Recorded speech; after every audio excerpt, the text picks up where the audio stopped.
선비를 찾아서. 이 시간에는 한헌당 김갱필 선생 편입니다.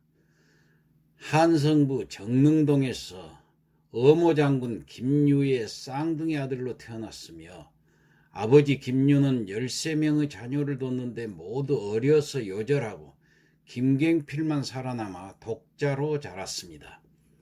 어릴 때 선대 고향인 달성군 현풍에서 성장했는데 김갱필은 어렸을 때 성격이 매우 거칠어 17살 때는 아무 거리낌 없이 저작거리를 누비며 사람들을 채찍으로 때리거나 그들이 파는 물건을 채찍으로 마구 갈겨 사람들은 그를 보면 피해 다니기 일쑤였다고 합니다.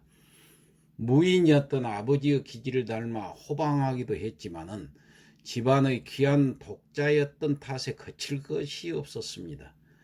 그러나 성장하면서 점차 학문에 힘쓰게 되고 18세에 성종 3년이죠. 1492년 경남 합천군의 순천 박씨 가문으로 장가를 들었습니다. 처가 주변에 지동이라는 작은 바위 아래에 조그마한 서재를 지은 후에 한헌당이라 이름을 짓고 자신의 호로 삼습니다. 20세에 합천 바로 옆이던 함양에 군수로 와 있던 전필제, 그때 당시 이 전필제인 김종직의 나이가 43살이었다고 그래요. 거기 찾아가서 스스로 제자가 되었습니다. 김종직은 소학을 건넨 뒤에 훗날의 대승을 기대했고 김갱필도 스승의 당부를 명심하고 그때부터 소학 공부에 몰입하게 됩니다. 26세 되던 해에 신령과 생원시와 초시에 합격하고 성균관에 들어가 유생으로 수학하였습니다. 이때 장문의 상소를 올려 원각사 승려의 불법을 다스릴 것을 포함한 척불과 유학의 진흥에 관한 견해를 피력하기도 했습니다.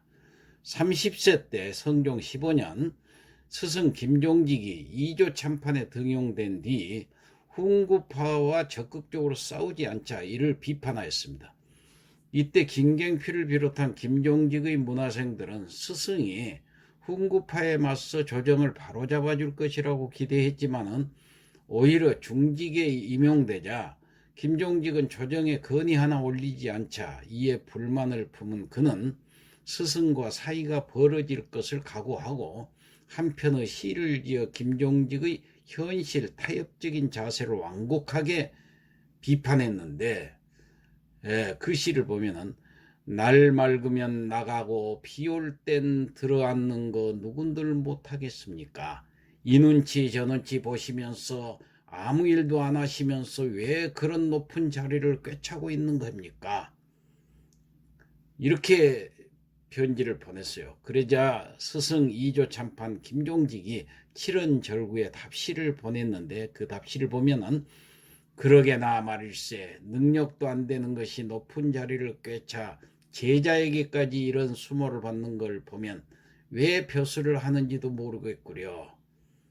그러면서 이후 둘은 사제간의 정을 회복하지 못하고 끝내 죽을 때까지 얼굴 마주하는 일이 없었던 것입니다.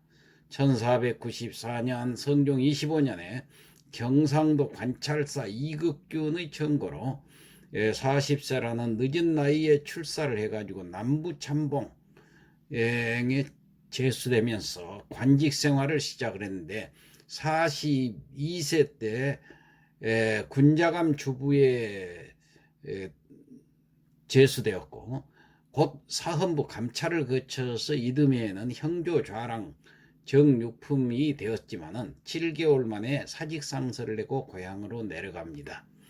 44세 연산군 4년이죠. 스승 김종직이 지은 조의제문을 동문 김일손이 실록에 실은 것이 빌미가 되어서 연산군에 이어서 무오사화에 연루되어 오랜 고문 끝에 김일손이 김종직의 문인이라고 진술한 명단에 그의 이름이 들어있어서 그도 처벌을 받게 되며 이후 평안북도 희천으로 유배되었다가 2년 후에 다시 전라남도 순천으로 유배지가 옮겨졌습니다.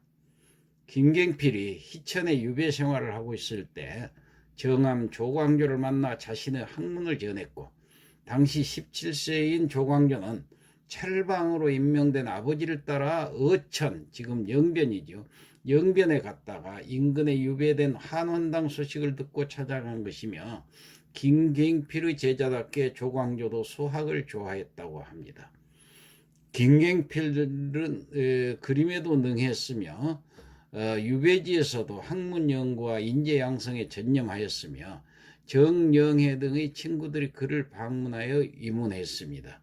1504년 연산군 10년 갑자사화 때 성종이 폐비 윤씨를 배출할 때 찬성했다는 제목으로 탄핵을 받고 전라도 순천 유배지에서 사형을 당하게 되는데, 그때 50세였습니다. 그의 머리는 잘려서 순천부 철물시장에 걸렸다고 합니다.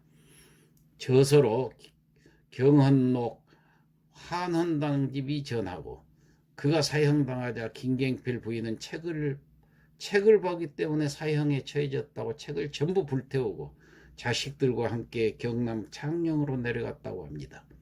2년 뒤 중종 반정이 일어나서 연산군 때 화를 당한 인물들의 신원이 이루어지면서 도승지에 추증되었고, 자손은 관직에 등용되는 혜택을 받게 되고, 이후 사림들의 개혁 정치가 추진되면서 조광조를 비롯한 제자들의 그 정치적 성장으로 그의 업적이 재평가됨에 따라서 1517년 중종 12년 의정부 의정에 추정되었다가 1975년 선조 8년 의정부 영의정에 추정되었고, 1577년은 문경이라는 시호가 내려졌던 것입니다. 1610년 광해군 2년 대간과 성균관 및 각도 유생들의 지속적인 상소에 의해서 정여창, 조광조, 이현적, 이황과 더불어 동방 오현으로 성균관 문묘에 종사되면서 아산의 인산서원, 서흥의 화곡서원, 회천의 상현서원, 현풍의 도동서원, 순천의 옥천서원에 배양되어 있습니다. 이 한원당은 이들 오현 중 다시 첫머리에 꼽히는 수현이 되었습니다. 대구 달성군 도동서원에 가면 기둥 위쪽에 종이로 된 그 흰 띠, 그걸 상기라고 그러는데, 이 상기를 볼 수 있는데 그것이 바로 수현의 표시라고 합니다. 도동서원에는 하마비가 없는데 말을 타고 서원 인근을 지나다가 이 흰띠 상지를 보면은 말에서 내리기 때문입니다. 김갱필은 정몽주, 길재, 김숙자, 김종직으로 이어지는 우리나라 유학사의 정통을 계승하였고, 퇴계 이항은 김갱필을 근세 도학의 조정이라고 추앙하였던 것입니다. 학문은 그의 제자 조광조를 통해서 백인걸, 율곡, 이이, 김장생, 송시열로 이어져서 서인학파를 이루게 됩니다. 한원당의 묘는 대구 달성시 달성군 도동서원 뒤편에 있으며, 그의 묘소 뒤에 부인 순천 박씨묘가 있습니다. 수학은 조선시대 국민교육교과서이고, 조선에서는 8살이면 누구든지 수학을 배웠습니다. 김갱필은 배움을 넘어 수학의 화신이 되고자 했으며, 육경보다는 수학을 통해서 자신의 삶을 구현하는 과정에서 스승 김종직과 마찰도 있었던 것입니다. 그는 삿갓의 도롱이를 입고 농군 같은 이런 자유인으로 살기를 원했고, 파쟁도 권모술 수도 없는 평화로운 전원 생활을 꿈꿨는데, 무오사로 평안도 희천으로 유배되고 2년 후에 전남 순천으로 입배되어서 결국 죽음을 맞이한 것입니다. 그가 생전에 지은 시를 읊어보겠습니다. 우리 시조를 되살린다는 자긍심을 가지고 이 시대의 선비가 되어서 가사를 따라서 함께 읊어보시기 바랍니다. 삿갓에 도롱이 입고 새우 중에 솜이 메고 산전을 흩매다가 녹음에 누웠으니 목동이 우양을 몰아 잠든 나를 깨우도다.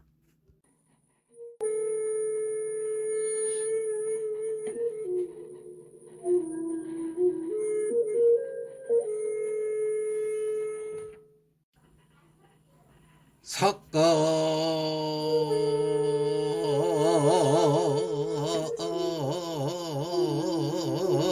세 도롱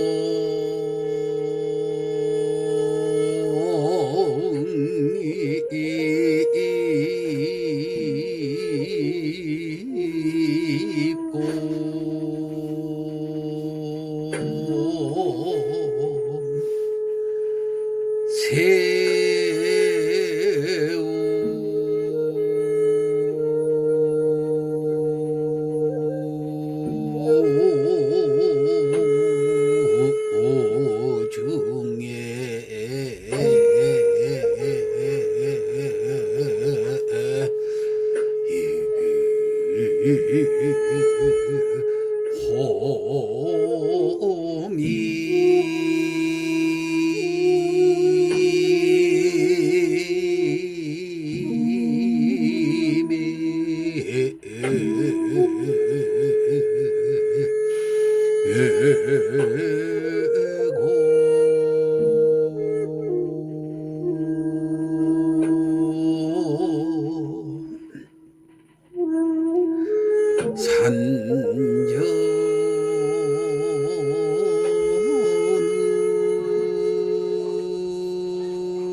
참